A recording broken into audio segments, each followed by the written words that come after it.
Hi, and welcome to Calculus Examples. I'm Dr. Finch. Today we're going to be integrating this function right here. You'll notice that it has some trig stuff in here. We have a sine of x on top and a 1 plus 2 cosine of x on the bottom that is cubed. And that cubed is going to give us a little bit of a clue here. When we're looking at how to integrate this, if you have two trig functions like a sine and a cosine, one of the first things you want to look for is a u-sub and see if you can do it in that nice, simple of a fashion. Now, in this case, again, like I said, the denominator is cubed. We have this stuff in parentheses and cubed. That is going to give us the key that tells us that is the stuff that we want to have as our u value. Just the inside. Because, of course, when we take the derivative of 1 plus 2 cosine of x, we are going to get a negative 2 sine of x dx. So that is what we are going to look for. And you'll see now we have a sine of x dx and we have a sine of x dx in our original function. So that is going to be the key telling us we are on the right track. If you enjoy explanations like this, subscribe. So the next thing we are going to do is we are going to divide out by a negative 2 because we only have the sine of x dx in our integral. And so we want that other junk to be on the left-hand side of that equality. And this is the equality that we're going to be using when we substitute. All right. So our integral becomes 1 over u cubed times a negative 1/2 du. So now notice everything that was green, that sine of dx, that has been replaced by the negative 1/2 du.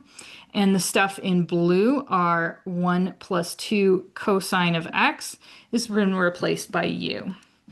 All right, next step. This looks a lot more doable. We're going to pull that constant out front so that we're not worried about it. And the other thing that we're going to do is we are going to take that 1 over u cubed and we're going to rewrite it. This is one of the best tricks that mathematicians have is rewriting functions so that they are easier to work with. And whenever you have 1 over x to something, just write it as x to the negative something. So that would be something to keep in mind. So if you have x to the a, this is always x to the negative a.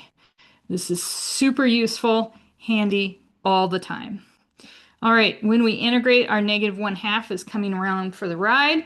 We are going to add 1 to our value there, our exponent. So that's going to give us a negative 2. And then we are going to divide out by our new exponent. Oops, and not a du, but we are going to add a constant because our integral doesn't have bounds. We're going to rewrite this. I'm going to rewrite this twice. First of all, that negative 2, I'm going to rewrite it as, there we go, negative 2 plus c. And notice we have a double negative, so two negatives make a positive, and we have 1/4 when we put that whole thing together. And then we have 1 plus 2 cosine of x.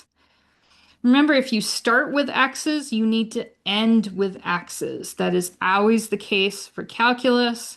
So you, in the case, or at least when you're dealing with indefinite integrals, when you have bounds, as long as you change those bounds, you're going to be fine. But if you have indefinite integrals, so in other words, you end up with a plus c, you always want the same letter that you started with at the beginning of your problem. So there is our solution for that integral. Thank you for listening.